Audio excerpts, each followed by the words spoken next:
네, 이사야 12장 1절에서 6절 말씀은요, 하나님께서 그의 백성들에게 베푸시는 그 구원을 경험하면서 하나님을 그 노래하는 그런 말씀입니다. 그래서 제가 이제 제목을 은혜의 샘이라고 붙였는데요. 여기 4절에 보면 이제 구원의 우물들이라는 표현이 나오는데, 우물이나 또 샘이 이제 같은 표현이니까 그래서 제가 은혜의 샘이라고 제목을 잡았습니다. 1절과 4절에 보면 이제 그날이라는 표현이 있어요. 그날에 성경에서 이제 그날 이렇게 표현하면 대부분 이제 의미가 구원하시는 그날 이런 의미고요. 또는 심판의 그날을 의미해요.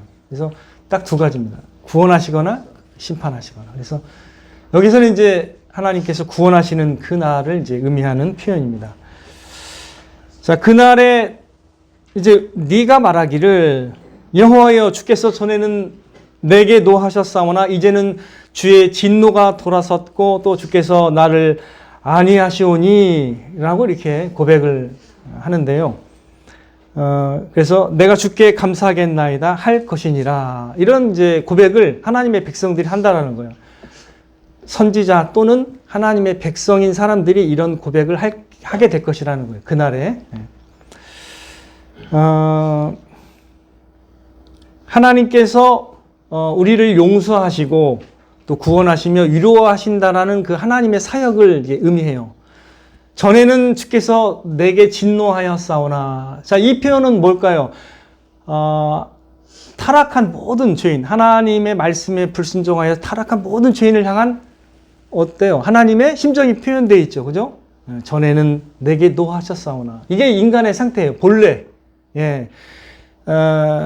구원받지 못한, 하나님의 은혜를 받지 못한 상태의 인간의 상태는 다 누구나 이런 상태입니다. 하나님의 진노를 피할 길이 없어요. 하나님의 진노가 있었던 거예요. 그래서 이런 표현을 하고 계시고요. 그리고 두 번째는 이런 표현을 하십니다. 이제는 하면서 이제는 주의 진노가 돌아섰고 또 주께서 나를 안위하시오니 이런 표현을 하시는데, 자, 이건 어떤 의미 같아요? 주님께서 우리를 어떻게 해요? 용서하시고 주의 진노가 뭔가 사라지게 됐다는 거예요. 주의 진노가 어떻게 해요? 돌아섰다라고 말씀하시고, 그리고 주께서 이제는 나를 위로하시고 안위하신다 이런 표현을 쓰십니다. 자, 이게 바로 이제 성경에서 하나님께서 하신 일이죠. 하나님께서 하시는 일을 이렇게 함축적으로 이렇게 묘사한 말씀이 1절의 말씀입니다. 전에는 주께서 내게 진노하셨사오나 이제는 뭐예요? 주의 진노가 돌아섰고 또 주께서 나를 안위하신다라는 표현. 놀라운 표현이죠. 이 한 절에 하나님이 무슨 일을 행하실 것인지에 대해서 이렇게 잘 암시가 되어 있습니다. 궁극적으로는 이 1절의 말씀은 예수 그리스도의 복음 사건을 예표하는 말씀이기도 해요. 그죠? 왜 우리가 주의 진노를 받지 않게 됐어요? 누가 대신 진노를 받으신 거예요? 예수 그리스도께서 대신 진노를 받으셨기 때문에 주의 진노가 우리를 향해서 이제 돌아서게 되는 것입니다. 그리고 하나님께서 우리를 이제 자녀 삼으시면서 우리를 위로해 주시는 것이죠. 그래서 이전에 보시면 이제 뭐라고 표현되어 있어요? 바로 보라 하나님은 나의 구원이시라 이렇게 표현되죠. 하나님은 나의 구원이시라 내가 신뢰하고 두려움이 없으리니. 이제는 하나님과의 관계에서 이제 두려움이 없이 하나님께 나아갈 수 있다라는 말씀을 하고 계시는 것이죠. 주 여호와는 나의 힘이시며 나의 노래시며 나의 구원이심이라 이렇게 우리가 이제 하나님을 찬양하게 될 것이라고 말씀하고 있는 것입니다. 주님께서 죄 가운데 방황하고 있는 저와 여러분들을 예수 그리스도의 보혈의 피로 씻어주시고, 그리고 우리를 예수 그리스도의 그 이름으로 우리를 어떻게 해요? 그의 양자를 삼아주시고 그의 자녀를 삼아주신 것입니다. 그래서 우리가 그리스도 안에서 하나님의 놀라운 긍휼과 은혜와 사랑을 우리가 받아 누리게 되는 것이죠. 그래서 이제 3절을 보시면 이런 표현이 있어요. 3절을 한번 보시면, 자, 그러므로 너희가 기쁨으로 구원의 우물들에서 물을 기르리로다. 이렇게 이제 묘사하고 있습니다. 어릴 때 저희 집 앞에 우물이 있었습니다. 이제 촌에서 이제 살아가지고 우리 집 전용 우물이 있었어요. 예. 네, 거기서 제가 이제 같이 생활했는데, 그러니까 뭐 세수나 모든 걸 다 거기서 이제 하니까 우물이 친근했어요. 그리고 제가 이제 초등학교 3학년 때, 4학년 때 이제 섬으로 이사 갔는데요. 섬은 이게 물이 이게 귀한데요. 그래서 섬에서 물이 나와야만 살 수가 있어요. 근데 저희 섬이 좀 작긴 작은데 물이 나와요. 섬이 있어가지고, 그러니까 우물이 있어가지고, 근데 우물이 이제 많이 있진 않고, 제가 기억하기로는 하여간 제가 본 우물은 딱 하나였던 것 같기도 하고, 정확히는 모르겠어요. 어릴 때 기억이니까. 근데 거기에서 좀 집이 좀 멀었어요. 저희 집하고. 그래서 거기 있는 사람들은 다 물동이를 이고 이렇게 물을 날라요. 저도 그 물동이를 사용해 본 적이 있는 것 같긴 한데, 하여간 제 뇌리 속에는 하여간 우물이 모든 생활의 중심지였습니다. 물이 있어야만 되는 거예요. 그죠? 네. 그래서, 섬의 생활 양식이 아주머니들이 물동이를 항상 이고 이렇게 지나가는 그걸 늘 기억에 남아요. 저도 가서 이게 길어보기도 하고 그랬습니다. 제가 알기로는 하여간 몇 번은 길었던 것 같은데 잘 모르겠어요. 이게 진짜 진정한 기억인지는 잘 모르겠어요. 어머님이 아실 텐데 제가 길러왔는지는 하여간, 목마른 사람들에게 특별히 이 우물은 놀라운, 그죠? 위로가 되는 곳이죠. 그래서 이 비유를 이렇게 하시는 거예요. 너희가 기쁨으로 구원의 우물들에서 이제 물을 길게 될 것이라고. 예, 하나님께서 우리에게 행하신 놀라운 구원의 역사를 통해서 우리가 기쁨으로 이제 구원의 풍성한 생수와 같은 물들을 우리가 길어서 마시게 된다라는 그런 말씀을 하고 계시는 것입니다. 놀라운 표현입니다. 자, 4절을 보시면 이제 1절에서 3절은요.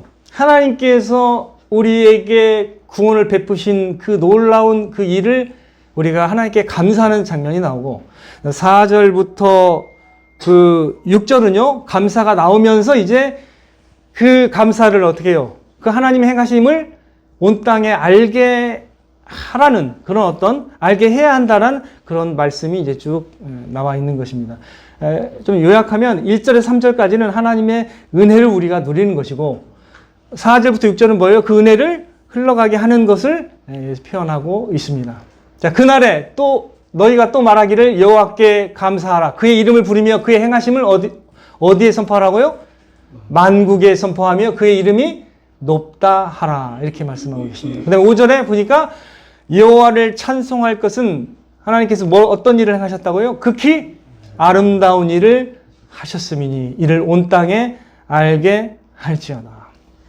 6절도 마찬가지입니다. 시온의 주민아 소리 높여 부르라. 소리 높여 부르고 찬송하고 그걸 외치라, 이런 뜻이죠. 이스라엘의 거룩하시니 하나님은 우리 중에서 크시고 위대하시다라고 이렇게 찬양을 하라고 말씀하고 계신 것입니다. 그렇죠? 그래서 우리가 하나님께서 우리에게 어떠한 일을 행하셨는지를 우리가 여기에서 분명하게 알고 또 그걸 경험하면서 하나님을 우리가 만국에 선포하고 이웃에게 나누는 그 삶을 여기에서 전하고 있는 것입니다.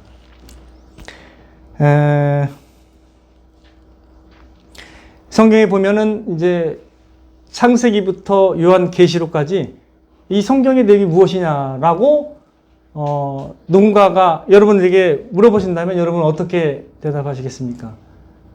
여러 가지로 대답할 수가 있는데요. 특별히 이런 관점으로 우리가 말씀드릴 수 있어요. 하나님께서 우리를 구원하시는 구원의 스토리다, 이렇게 말씀드릴 수가 있는 것입니다. 그리고 하나님께서 베푸신 그 구원의 그 은혜를 우리가 누리고 또 나누는 삶을 성경에서 기록하고 있다라고 말씀드려도 되는 것이죠. 이게 이사야 이 12장은요, 어떻게 보면 성경의 짧지만 좋은 요약이 되는 거예요. 1절에서 6절까지가 우리에게 그리스도인의 삶이 뭔가를 이렇게 알게 하는 굉장히 귀한 말씀입니다. 우리가 하나님의 그 크신 은혜를 계속 알아가면서 그 은혜의 셈에서 계속 알아가야 돼요. 누리고 맛보고 우리가 목마름이 해결이 돼야 됩니다. 그러면서 어떻게 해요? 우리가 만족하면서 어떻게 해요? 그 은혜의 삶이 되신 누구예요? 누구를 전하는 거예요? 예수 그리스도 하나님을 우리가 이웃에게 전하고 또 그 은혜의 삶으로 이끌어 초청하고 하는 것이죠. 예수님이 말씀하세요. 요한복음 4장 14절에서 내가 주는 물을 마시는 자는 영원히 목마르지 아니하리니 내가 주는 물은 그 속에서 영생하도록 솟아나는 샘물이 되리라 이렇게 말씀하십니다. 주님만이 우리의 진정한 그 갈급함과 목마름을 채우실 수 있는 진정한 샘물이 되시는 것입니다. 믿으십니까? 아멘. 예, 주님만이 우리의 영혼을 만족시킬 수가 있습니다. 저도 뭐 많이 산지는 않았지만 제가 조금 살아본 결과 주님보다 더 강력한 만족을 주는 대상을 저는 찾아본 적이 없습니다. 예, 그런 대상이 없다라는 걸 저는 확신합니다. 예. 주님만이 여러분의 그 깊은 갈망과 목마름과 갈증을 채우실 수 있는 분이십니다. 예, 골로새서 1장 19절 보시면요. 이런 예수님에 대해서 이런 표현을 써요. 성경은. 같이 읽어보겠습니다. 시작. 아버지께서는 모든 충만으로 예수 안에 거하게 하시고 모든 충만을 누구 안에 거하게 하신다고요? 예수님. 이 충만하신 예수, 충만하신 주님을 우리가 경험하기를 원하시는 거예요. 그 다음에 골로새 2장 10절도 같이 읽겠습니다. 시작. 너희도 그 안에서 충만하였으니 그는 모든 통치자와 권세의 머리시라. 예수 그리스도 안에서 우리가 그렇기 때문에 충만해질 수가 있는 거예요. 여러분의 영혼이, 여러분의 삶이, 그리고 여러분의 영원한 생명의 그 본질이 누구 안에서 충만해질 수 있다고요? 예수님 안에서. 이걸 기억해야 됩니다. 요한복음 1장 16절 말씀 보겠습니다. 같이 읽겠습니다. 시작. 우리가 다 그의 충만한 데서 받으니 은혜 위에 은혜로라. 이 그가 누굽니까? 예수님이죠. 우리가 다 그의 충만한 데서 받는다는 거예요. 그렇다면 은혜의 셈이라고 표현할 수 있다면 그게 누구를 가리키는 거예요? 예수 그리스도를 가리키는 것입니다. 예수님은 여러 가지 우리의 생활에 가장 절실하고 필요한 것들을 비유로 쓸 수가 있어요. 우리의 생명의 떡입니다. 이렇게도 표현할 수 있고 우리의 은혜의 셈이 되시는 거예요. 예, 그래서 예수님이 우리의 모든 것이 된다는 것을 알아갈 때까지 성경을 통해서 그 예수님을 만나 가야 되는 것이죠. 예, 우리가 다 알았다라고 말하는 나는 올까요? 안 올까요? 영원토록 안 와요. 왜? 하나님과 그 아들 예수 그리스도는요, 우리가 헤아릴 수 있는 대상은 아니에요. 물론 깨닫고 이해하고 경탄할 정도의 대상이 되지만 다 내 손안과 내 지성 안에 들어올 수 있는 분이 아니에요. 우리 밖에 있는 분이에요. 우리를 초월하는 분이기 때문에 우리의 지성이 아무리 뛰어나고 우리의 감성이 아무리 뛰어난다 해도 하나님의 은혜와 이런 걸 다 헤아릴 수가 없어요. 계속 알아갑니다. 나이가 늙어도 계속 알아가고 말씀 속에서 발견해 나가야 돼요. 거기서 멈추면 안 돼요. 은혜 안에서 자라나가는 것을 멈추면 안 되는 거예요. 멈추는 사람은요, 마음이 굳어진 사람이에요. 예, 더 이상 배우질 않아요. 예. 그러나 그런 대상이 아닙니다. 분명히 말씀드리지만 하나님은 영원한 분이시고요. 영원히 다함이 없는 은혜의 셈이시라고 말씀드릴 수 있어요. 그 셈은요, 마르지 않는 셈이고 다함이 없는 셈입니다. 그래서 그분 안에 모든 충만한 것이 다 있는 거예요. 사도 바울은 또 이렇게 표현했어요. 에베소 2장 7절에 이는 그리스도 예수 안에서 우리에게 자비하심으로써 그 은혜의 지극히 풍성함을 오는 여러 세대에 나타내려 하심이라. 그 은혜가 지극히 풍성하다고 했고요. 그 다음에 3장 8절 한번 이건 같이 읽어보겠습니다. 시작. 모든 성도 중에 지극히 작은 자보다 더 작은 나에게 이 은혜를 주신 것은 측량할 수 없는 그리스도의 풍성함을 이방인에게 전하게 하시고. 여러분이 예수님을 생각할 때요, 그 예수님이 내게 어떤 분이냐 이걸 생각할 때 딱 어떻게 다가와야 되냐면, 그분은 나에게 측량할 수 없는 놀라운 그 생명의 풍성함과 그 은혜의 풍성함으로 다가와야만이 사실 이런 고백이 되는 거거든요. 그죠? 이런 걸 경험하게 되면 그걸 전하지 않고는 견딜 수가 없게 되는 거예요. 왜?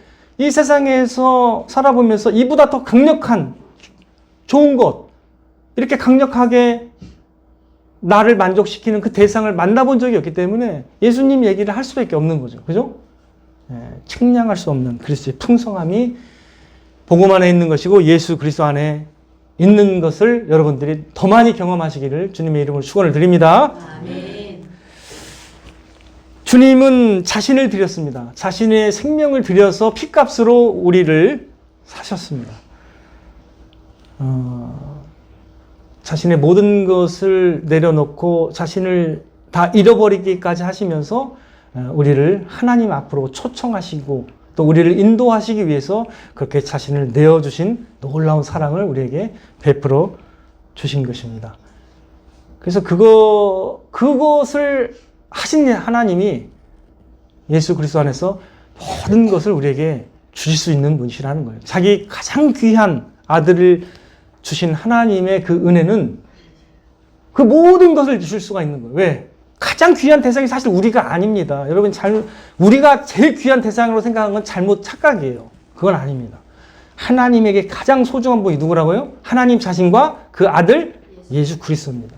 근데 그 아들 예수 그리스도를 내어주시기까지 사랑했기 때문에 이런 사랑을 경험해 본 적이 없어요, 우리는. 그게 가장 놀라운 사랑인 거예요. 그래서 하나님이 모든 걸 할 수 있는 거예요, 우리를 위해서. 예. 본래 우리의 가치 때문에 그런 건 아니고요. 하나님의 놀라운 그 이름과 그 영광의 가치가 뛰어나기 때문에 그걸 증명하려고 그렇게 하시는 겁니다. 하나님의 은혜가 이렇게 크심을 알게 하기 위해서.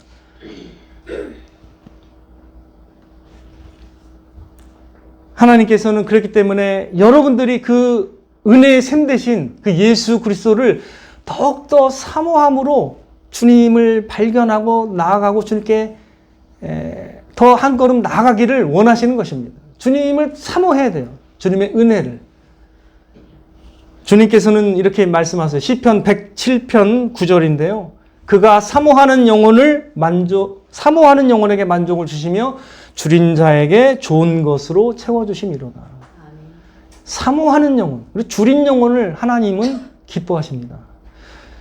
여러분도 밥 사주면서 이렇게 밥 먹었는데 별로 이렇게 배고프지도 않은데 와서 이렇게 밥 사주면 그 사람이 좋아요, 안 좋아요? 우리가 좋아요, 안 좋아요? 기분이 별로 안 좋거든요. 그죠? 근데 배고픈데 딱 사줘봐요. 만족이 되면서 그 사람도 만족이 되고 우리도 만족이 되잖아요. 그죠? 하나님이 어떻게 하실 것 같아요? 여러분들에게 하나님 가볍게 여기고 뭐 별것도 아닌데 이렇게 생각할 때 은혜를 주시겠어요? 안 주시겠어요? 안 주셔요. 하나님은 다 우리를 다 아시는데 우리 깊은 곳을 다 헤아려 보시는 하나님이 왜 우리의 중심을 모르겠습니까? 진정한 갈급함이 있는 심령. 하나님은 그 심령을 어떻게 해요? 채워 주십니다. 하나님을 찾는 영혼, 간절히 하나님께 나아가고 참으로 사모하는 영혼을 하나님은 절대 외면하지 않으십니다. 그 영혼을 만족시켜 주시는 하나님이심을 믿으시길 바랍니다. 하나님께 이 새 성전을 위해서 이제 이 상가를 매입하고 인테리어를 하고 준비하는 모든 과정 가운데서 하나님께서 사실 많이 함께 하셨습니다. 때를 따라 또 여러 사람들을 통해서 공급해 주시고 인도해 주시는 것을 매번 경험하게 되었습니다. 놀라우신 하나님이세요. 최적의 시간에 진짜 우리가 필요할 때 놀랍게도 여러 번 그렇게 채워주셨어요. 빌립보서 4장 19절 나의 하나님이 그리스도 예수 안에서 영광 가운데 그 풍성한 대로 너희 모든 쓸 것을 채우시리라. 그렇게 채우시는 하나님을 경험했습니다. 또 이제 한 가지 예를 들면요. 저는 사실 그 인테리어에 대해서 아무것도 몰라요. 디자인도 잘 모르고 사실은 미술에 대해서는 그 노이로제가 있을 정도로 미술 도구 안 가져와서 선생님께 혼나는 꿈을 많이 꿔요. 그거하고 결혼 시간 때 교련복 안 챙겨서 혼나는 거. 이게 쟤는 미술이 제일 어려워하는 사람이었어요. 음악은 그래도 좋아했는데 미술은 너무 힘들어요. 그래서 예전에 너무 힘들어가지고 우리 형이 예전에 그려가지고 동판화를 그려가지고 상을 받은 게 있어요. 그래서 그것을 제가 너무 힘들어서 뭐 내라고 해가지고 그냥 그 형 거 본받 똑같이 해가지고 냈거든요. 근데 제가 상을 받았어요. 똑같이 전시하더라고요. 저 형이 전시됐었는데 똑같이 했는데 그걸 또 전시를 하더라고요. 그래서 야, 선생님도 잘 모르시는구나. 그걸 좀 느꼈는데 예. 근데 형은 이제 그런 게 있지만 저는 전혀 그런 게 없어요. 낙서를 해본 적도 없고 그림을 그려본 적이 없습니다. 어릴 때부터. 예. 그런 사람인데 이걸 어떻게 제가 할 수 있겠습니까? 저는 능력이 없습니다. 특별히 그 전기에도 문외한이에요. 물리를 제가 옛날에 하긴 했는데 물리로 대학 때 시험을 봐서 오기로 왔는데 사실 전기는 그거가 달라요. 지식과 좀 다른데 제가 대학교 1학년 때 이 전기선에 잘못 꼽아가지고 여기가 반절 탔어요. 여기 손이. 그래가지고 그 경험이 있어가지고 좀 이렇게 막 저도 이렇게 잘 조심하는 편인데 에어컨 공사를 하다 이게 전기업자가 잘 안 맞았어요. 그래가지고 이게 난리가 난 거예요, 중간에. 하여간 뭐 다 말씀드릴 수는 없지만 난리가 나가지고 이 에어컨 그 콘센트도 안 되고 저기도 안 되고 막 콘센트도 빈약한데 콘센트를 많이 만들어야 되는데 이분들이 이제 시간이 바쁘고 그러니까 잘 안 만들었어요. 있는 거마저 안 되는 거예요. 난리 난 거예요. 에어컨 공사하는 사람들이 왜 이렇게 만들었냐고 따로 빼가지고 저쪽에 해놨기 때문에 이건 다 그냥 안 되는 거예요. 네, 제가 좀이라도 도움이 되고자 이제 에어컨을 설치하니까 9시 반입니다. 밤이에요, 그것도. 9시 반부터 한번 자세히 저기 배전판을 열고 뭐 모르지만 한번 잘 봤어요. 한번 꽂아보자, 그래도. 꽂았습니다. 근데 돼요, 하나가. 그래서 용기를 얻고 다른 것도 했는데 다른 건 안 돼요? 이상하다.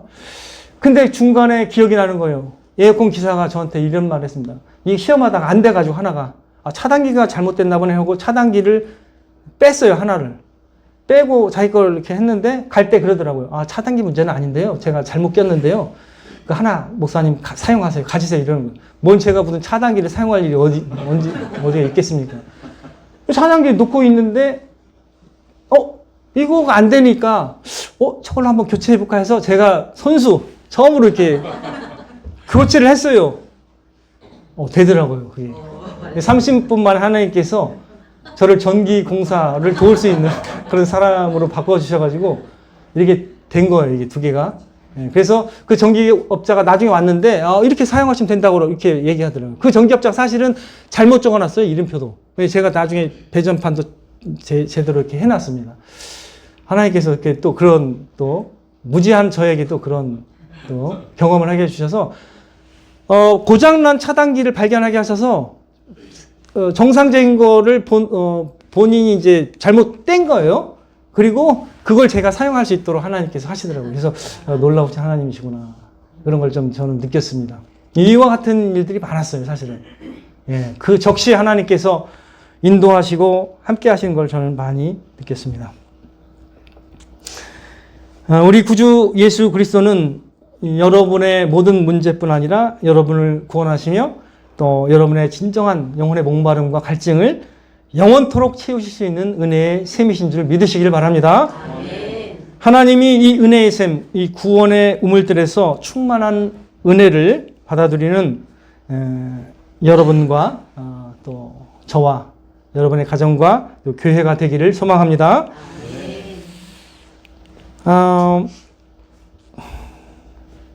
주님만이 저와 여러분의 영혼을 만족시킬 수 있으십니다. 그렇기 때문에 이제 여러분이 날마다 그 셈에 나아가서 말씀과 기도로 주님께 나아가는 연습을 계속해야 됩니다. 그분의 말씀은 은혜의 말씀이고요, 기도는 은혜의 보좌 앞에 나가는 방편이잖아요, 그죠? 말씀은 은혜의 말씀이에요, 기본적으로 말씀이. 그리고 기도는요, 은혜의 보좌 앞에 나가는 방편이잖아요. 말씀과 기도로 은혜를 누리는 연습을 매일 해야 됩니다. 이걸 게을리하면요, 장사가 없어요. 목회자도 마찬가지입니다. 그래서 날마다 여러분들이 기쁨으로 그 기쁨의 샘에 나아가서 은혜의 생수를 길어 마시는 저와 여러분이 되시기를 주님의 이름으로 축원을 드립니다.